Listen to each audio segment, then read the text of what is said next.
Now that we have now covered our embryo side. We also have what you call cephalocaudal holding. But you know that it happens at the same time. It does not happen in stages. So in craniocaudal folding, we look at this. So this is a sagittal plane through our embryo. From here, what we need to see is we need to just identify that this is our yolk sac. This is our yolk sac. This is our amniotic cavity. Yes. This is our amniotic cavity. This is our yolk sac. Right. But we have two very important regions. There is a region where the endoderm and the ectoderm meet, be it cranial or caudally. Cranially, we call that region the oropharyngeal membrane. Caudally, we call that region the cloacal membrane. So the whole issue about the oropharyngeal membrane, it separates the stomodium.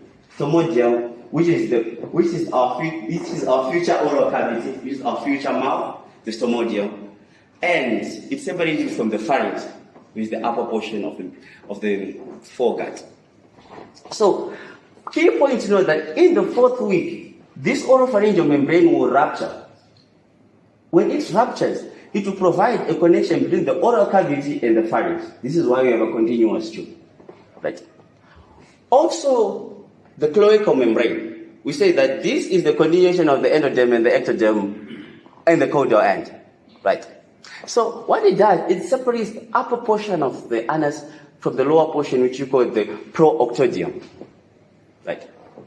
So what happens is in the 7th week of development, it will also rupture, and then we have a continuous anal canal. Okay, now that we have put those things aside, we now go to folding.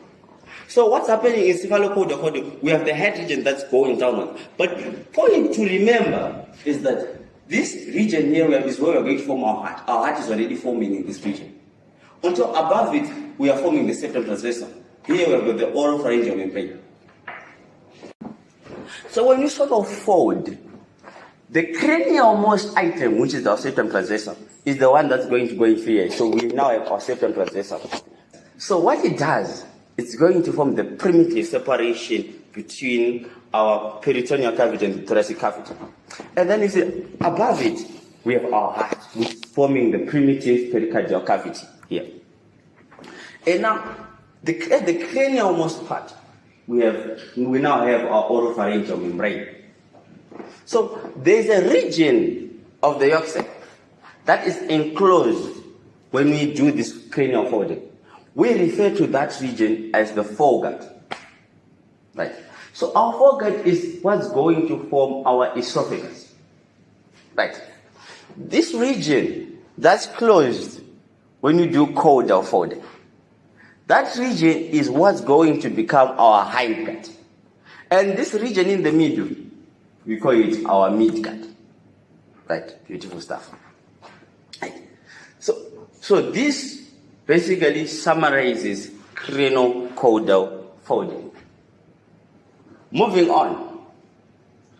From where we discussed, we say that this is our intraembryonic cilium. If our embryo folds, we are going to have this region whereby imagine that this is our embryonic cavity. And then our septum transversum is just going to sort of do this primitive separation of the peritoneal cavity and the pericardial cavity. But a point to note is that this separation by the septum transversum is not a complete separation. We still have communication between the primitive pericardial cavity and the peritoneal cavity. So we refer to it as the pericardio-peritoneal canal. Right.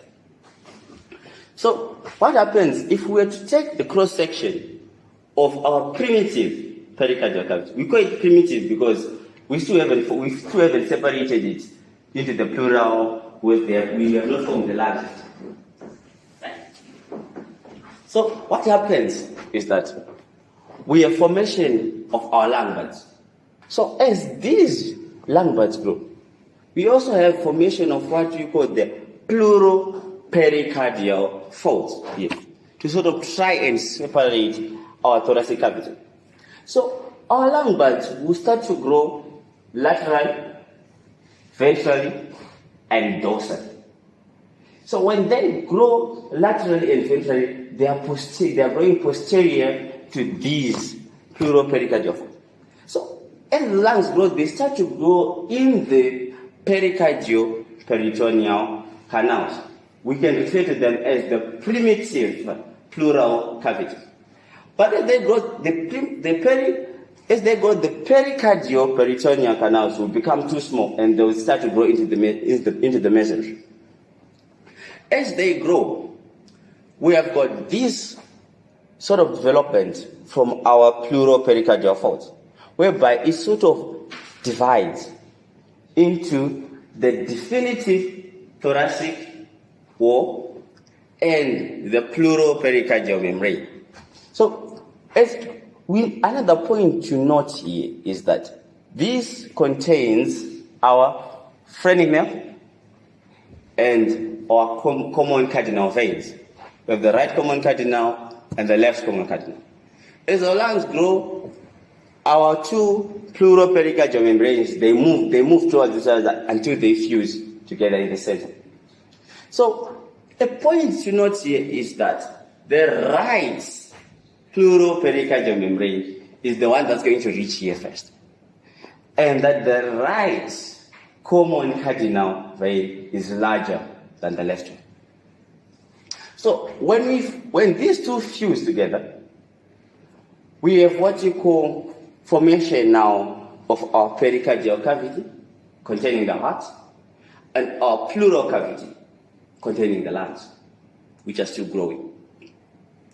So we need to know that this pleuropericardial fold or the pleuropericardial membrane is what's going to form our fibrous pericardium, the outer layer of our heart, right?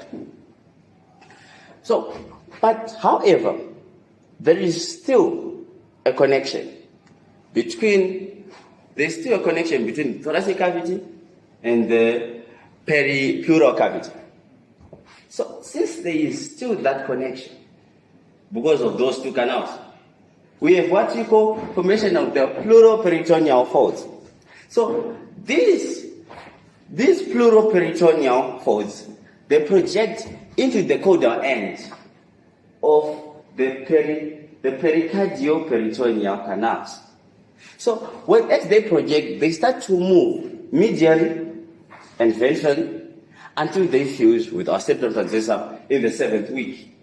When they fuse, we have now completely separated our thoracic cavity, that means the pericardium and the pleural cavity, from our peritoneal cavity. At that stage, we have completed the separation. Right.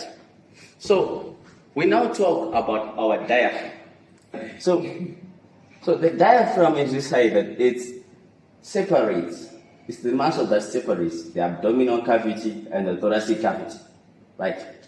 An important thing to note is that the diaphragm has got 4 main areas of origin, right? It has got the septum transversum, which we say that it comes from this planchnic layer of mesoderm. And then that septum transversum is going to form the central tendon of the diaphragm, right? We have got, as we were talking, when we say that we have the pleuroperitoneal folds that move ventrally and medially and fuse with the septum transversum, these are those pleuroperitoneal folds. And we now refer to them as the pleuroperitoneal membrane. So these pleuroperitoneal membranes are the ones that are responsible when we say that the diaphragm is also supplied by the lower 6 thoracic nerves, intercostal nerves. The reason is due to this. Right. A third source of origin, we have got that muscular ingrowth from the body wall to try and cover up the spaces when we stretch our pleuroperitoneal membranes.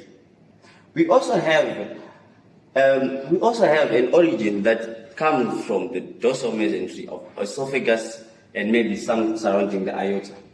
So this is going to result in us having our right and left crust. So the right and the left crust, they come from the mesoderm surrounding the esophagus.